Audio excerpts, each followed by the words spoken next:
ISMHO Talk Show.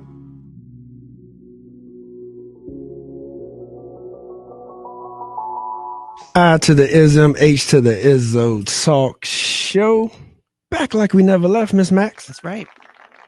Yeah, and so we are in the building to talk about the building, the real building.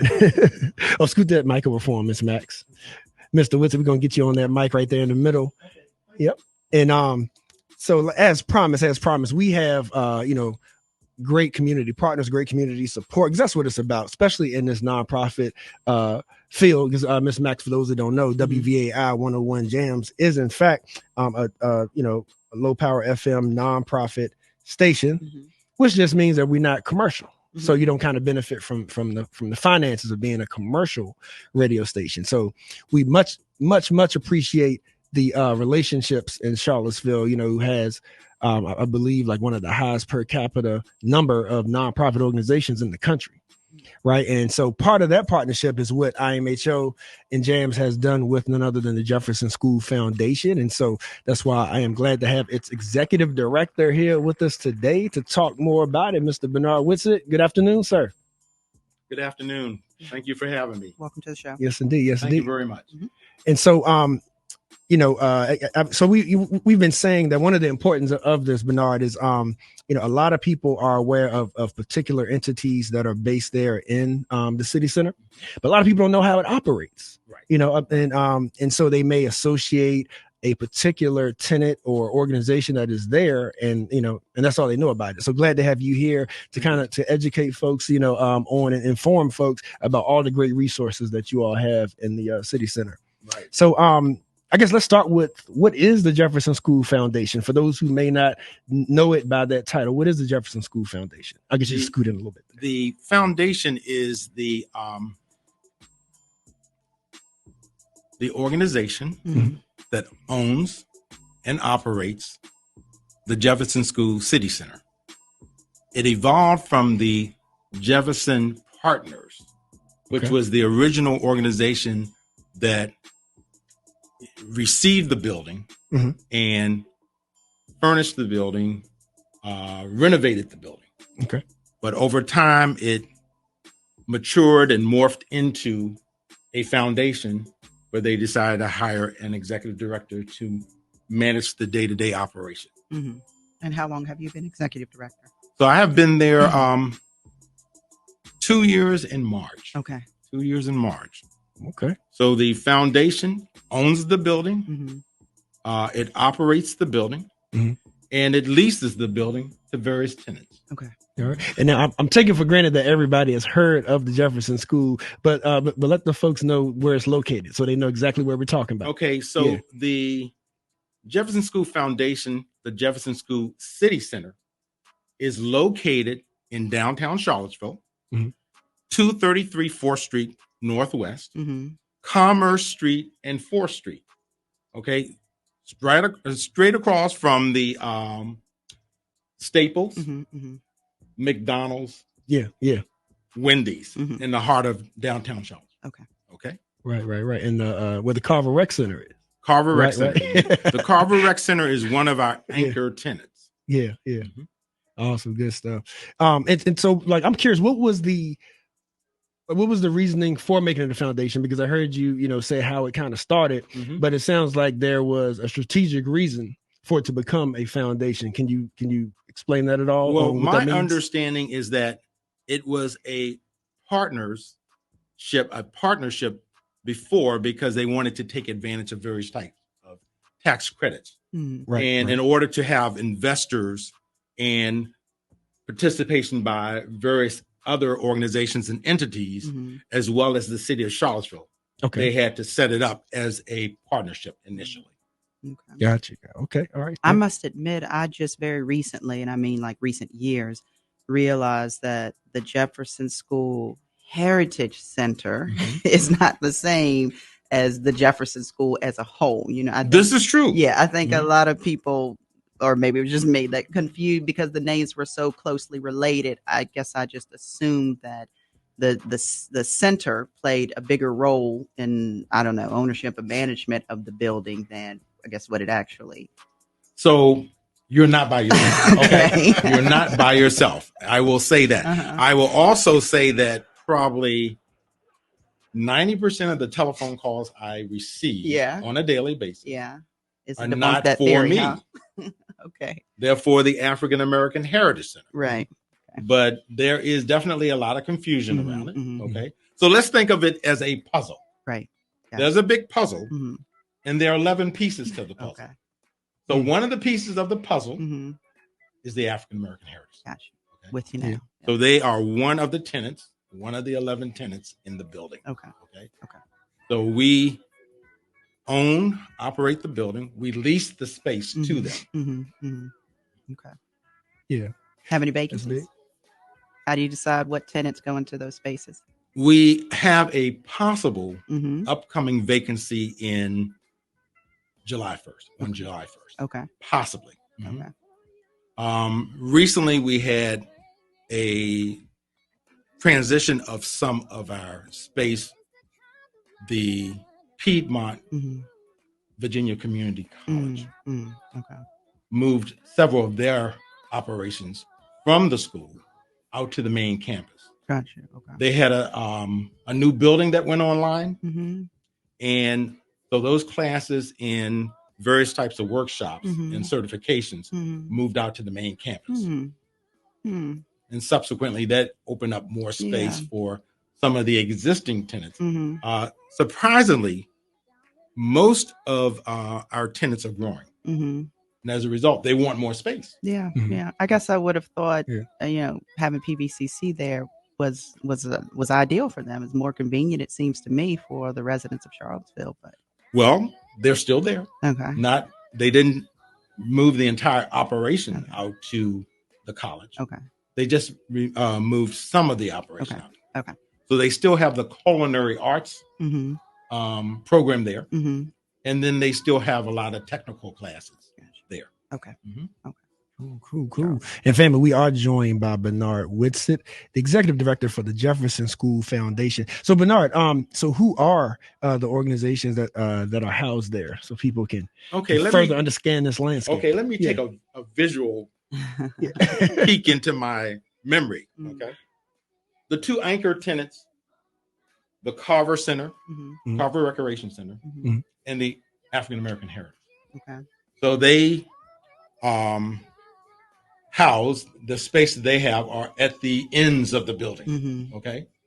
And then the other spaces are occupied by the Fountain Fund, Literacy Volunteers, Centera, Star Hill, the Women's Initiative. Okay. Then we have the Piedmont YMCA Early Learning Center. Okay. Yeah, my kids went there. Good variety. Okay. One of our newer tenants who joined us in April is the Uhuru Foundation. Okay. So they have moved their offices from a previous location in town to the city center. Okay. Nice. Nice. Additionally, the PVCC, they still have their operations there. Okay. All right. We have the Virginia Book Humanities of the Arts, University of Virginia. Okay. Okay. And then, of course, we have one non-profit organization, Pearl Allen. Yes. Can't forget the food. Okay. So they provide food for the building. And they're in a partnership with the African American Heritage Center, where the Heritage Center does the early morning breakfast. Okay. From 9 to 1. Okay. And then the Pearl Island overlaps. Yeah. Their hours until like 3 o'clock. Right.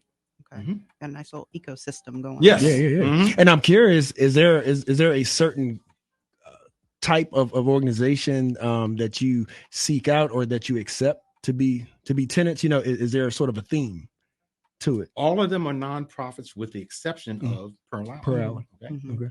So like, did you be any kind of nonprofit, or is it like, are you trying to keep a certain? Well, the building is focused on the community. Okay. The building was built with the purpose of serving the African American community Okay. because we weren't being educated Right. right after slavery. Mm-hmm.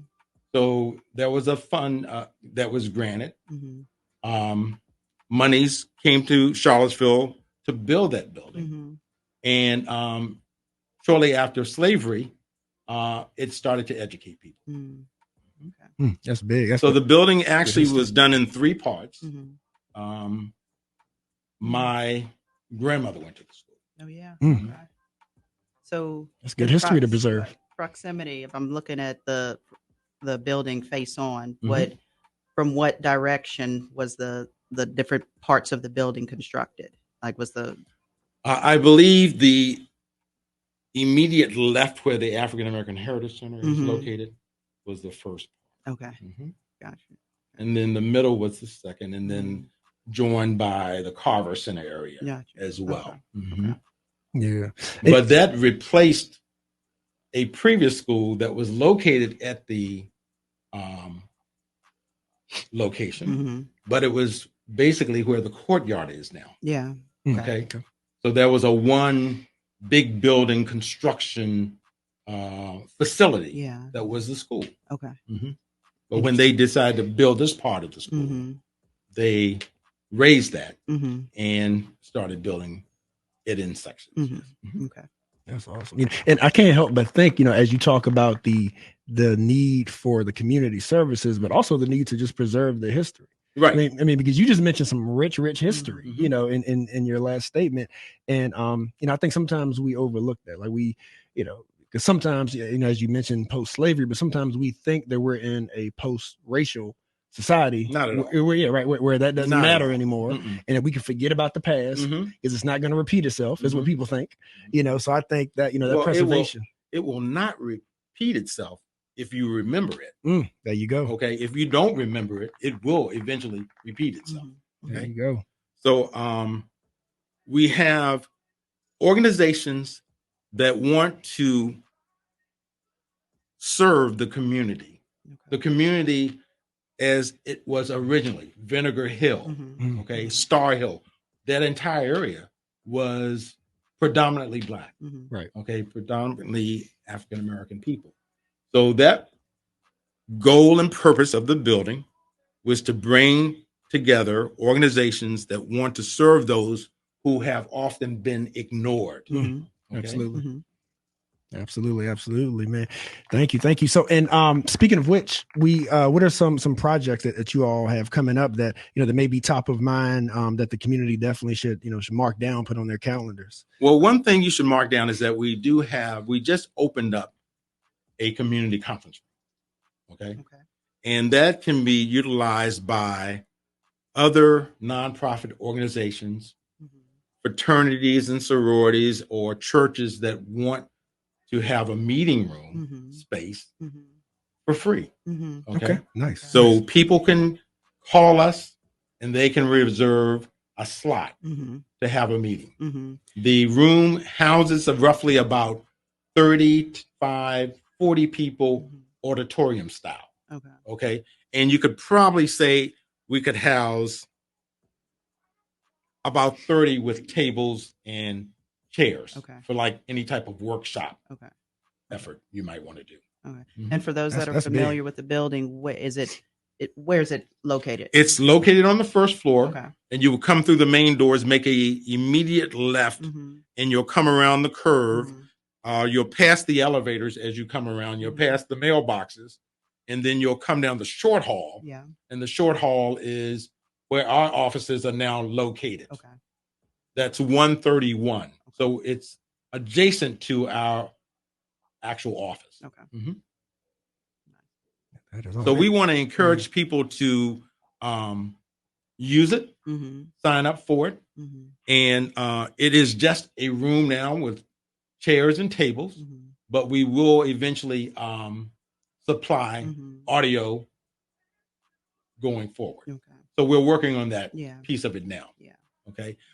Other things that we're working on is that in July, we're in partnership with Paul Davis Restoration. We're having a blood drive. Okay. So that I think that's the 25th of July. we'll be having a blood drive. So as you know, accidents do happen and people do get sick, and oftentimes they need blood. So please come out to support it. If you're able to give blood, please do. Yes, indeed. Yes, indeed. And of course, as you mentioned, oftentimes people have a difficulty differentiating between the African American Heritage Center and the Jefferson School Foundation. Right. So we are actually in a process of doing a rebranding campaign. So our goal is to have a rollout in October of the new logo and the new rebranding. Okay. So that is our goal, and we're trying to follow a strict timeline to move in that direction. Yeah. And is there any community engagement in that project, or is this just something that the board is handling? Well, everything has to run through the board. Okay. We do have volunteers that are working on a task force with us. Okay. I was just asking because folk value their opinion. Oh yeah, absolutely. Yeah. But we definitely want to be able to have less confusion. Yeah, I do understand. For sure. Yeah. For sure. Yeah, that's of utmost importance. And ladies and gentlemen, we are speaking with Executive Director Bernard Whitsitt of the Jefferson School Foundation, breaking down the nitty gritty of, the whole landscape of it, history of it, and the meaning of it, talking about that branding to make sure that we're clear and understand our resources. And I have to say, I'm just delighted to hear about how there could be opportunity, like for public usage in space, right? Because that is so needed, for sure. So I'm sure there's a lot folks that can appreciate that. But besides that, before we let you go, what else can we expect in the future? Any other changes and any other goals that the board may have that you want to share? Well, one thing that we have done, some people may have noticed it, others may not have. We are continually trying to improve the building. So once I got there, I said we needed to address safety and security. So we have spent a significant amount of money on cameras and properly locking doors so that there's roughly almost 40 cameras inside the building and outside the building so that we make sure that people are being safe. Right. Okay. And of course, when you have an open building, you can't eliminate all risk. Right. But we want to try to minimize the risk. So we are continuing to do that. We will continue to look at ways to upgrade the building because obviously when you have tenants, they want everything to run smoothly for them. It is a very old building. It will never be perfect because of when it was built. You have issues with cracks in the window. That's age, settling. They didn't have double pane glass back then. And again, it's a historical building. So given that it's a historical building, you have to look at the trade-offs. Absolutely. Do you keep the history? Right. Do you maintain the history? Can you live with a draft here or there? That type of thing. Yeah. I mean, I must say, I always enjoy myself. Good. Whenever I go to the building. Yeah. And I do appreciate the certain aspects of the building that preserve the historic texture of the building. I know there's I believe some chairs in the halls that yes look like it could have been like auditorium type Those chairs, were the original auditorium chairs. Yeah. So I appreciate things like that. Yeah. That is awesome. Bernard, thank you for joining us. But how can folks support and how can they reach you all? Okay, they can reach us by calling 434-422-1520. Okay. That's our main line. And if you call that line and we're not available, it will automatically kick over to my cell phone. Okay. Say that number for me one more time. 434-422-1520. All right. Okay. And again, we are located at 131 That's Suite 131 Okay. on the first floor of the Jefferson School City Center, located at 233 4th Street Northwest in Charlottesville, the Okay. corner of Commerce and 4th Street. Gotcha. All right. Good stuff. Good So, stuff. as you mentioned, as I was talking about the rebranding, so creating a robust website is a part of our rebranding as well. Okay. So that's just a piece of the puzzle for the rebranding campaign. So we'll have, proper, robust website for people to go on and be able to link to the tenants that are in the building and see what they offer in their various spaces. Nice.